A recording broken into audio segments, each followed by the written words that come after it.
Howdy doomers, it's December 18th. Welcome back. Good morning or good evening, whichever is it. Today's discussion will be light, centered around world events, recent news, and soul-crushing thoughts about living in the insane world. One of those being the social contract, which is thoroughly broken. This notion that you work hard, play by the rules, and be a good person, and you'll get ahead, isn't the case, nor has it been for a while. In fact, you'll fall backwards. But what isn't falling backwards is my view count. According to YouTube and hashtag my year on YouTube, I've acquired 74,000 views, over 5,000 likes, and 1,400 comments from you little meat sauce miracles all around the globe, contributing to a community and cause of understanding our predicament. I would also point you in the direction of revisiting our predicament part 2, published from Nature Bats Lass, who yet again puts all the information together in a easy to understand format. What can I say? I did my best, and the fact that telling the truth doesn't acquire even 1,000 views is downright pitiful and hopeless on our part. Humans of certain stupidity are so certain about what they know and unwilling to look at the data and evidence to suggest otherwise. I prefer not to waste my time. I practice what I preach and live a fulfilling life now. I am not concerned about my death tomorrow, obviously.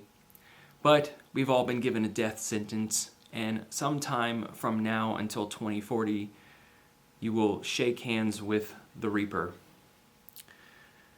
As in other data suggests, global warming is worse than the IPCC's worst case from 2014, and it's even worse regionally. The North Atlantic was 0.55 degrees Celsius warmer than average. On top of this, new studies suggest that land now permanently drier due to climate change. From ABC News, you know something's going on. And atmospheric rivers are driving extreme temperatures across the U.S.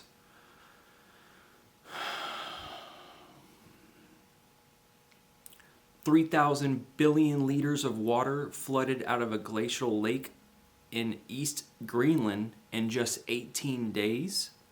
And on the war front, NATO nation scrambles fighter jets to intercept Russian backfire bombers. Apparently this has been a repeated event over 10 times in the past week or two, while nuclear bunker sales increase despite warnings they won't provide protection. An article from the AP News.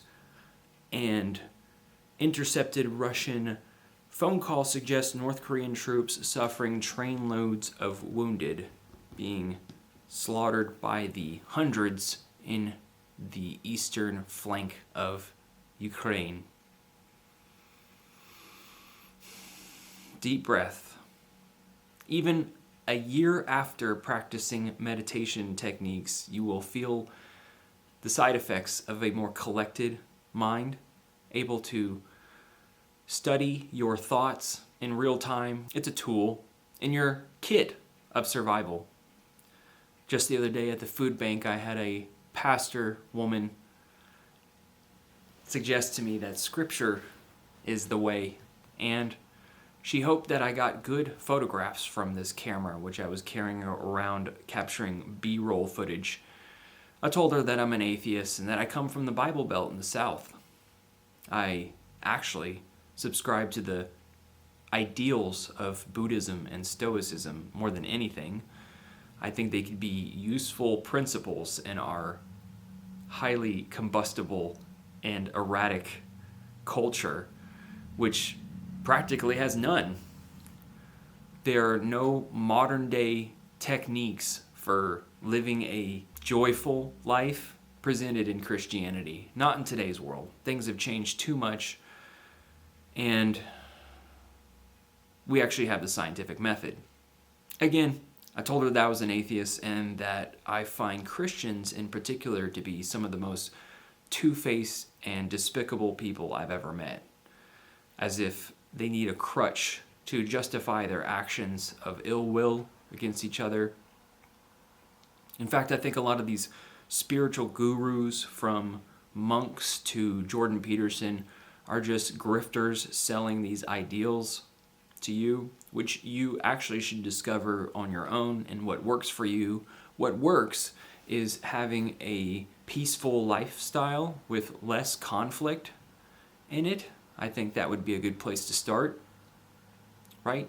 Another subscriber commented that they didn't think that tipping points in our climate system would occur until like 3 degrees. I informed them that it has already happened at 1 degree. They can also refer to Nature Bat's last video and blog, who documents all of these self-reinforcing feedback loops. Another one said that it's foolish to put a date on our death, and I don't recall ever doing that. I'm simply getting the point across and saying that everyone will be dead, or wish they were, by 2040. Conditions will be so terrible. As Laurent put it, things will continuously break down in virtually every aspect of our life, from energy to food production, transportation, and politics, that it will just become unmanageable, unsurvivable, and dreadful. Luckily, my 1,500 subscribers, you little meat sauce miracles around the world, can connect the dots and see all of the impending disasters affecting our way of life, which has been built around a stable climate, not the one that we're headed into and we're already at. So I come to you with generosity, a week from Christmas, to present the information over the course of a year. Also, all of the new friends and acquaintances from this platform. There's a few other things I wanted to talk about. There was a video someone published. There was a video with a man on a train taping all of the other passengers on their phones. It was dystopian and almost Matrix-like, that everyone was so glued to their devices. Amazing that Steve Jobs thought that smartphones would be like a bicycle for the mind.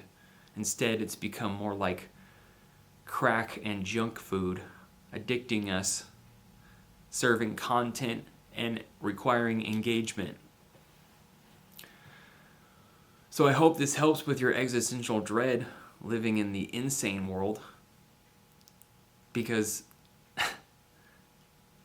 we're doing the same thing and expecting different results. Literally nothing we do makes sense anymore. In fact, New York State, where I currently reside, has to build an entirely separate energy infrastructure to support the renewable energy infrastructure sector in case it went down.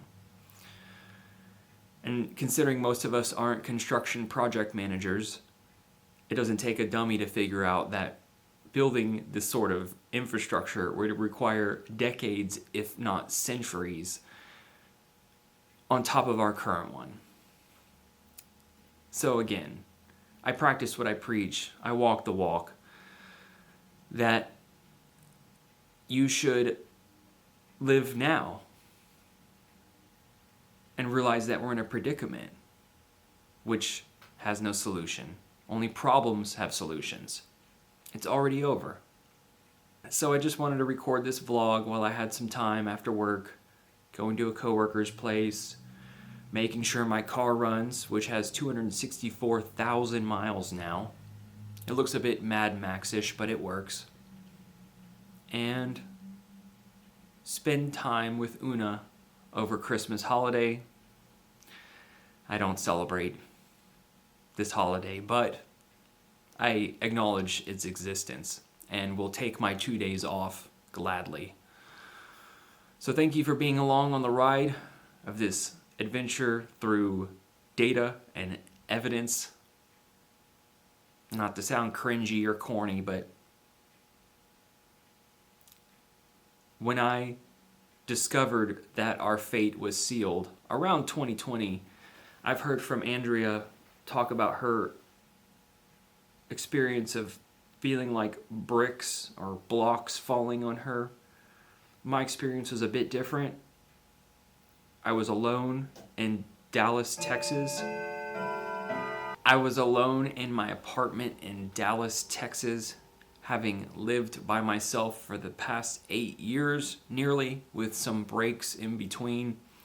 And I experienced quintessential depression type side effects of those being psychomotor retardation.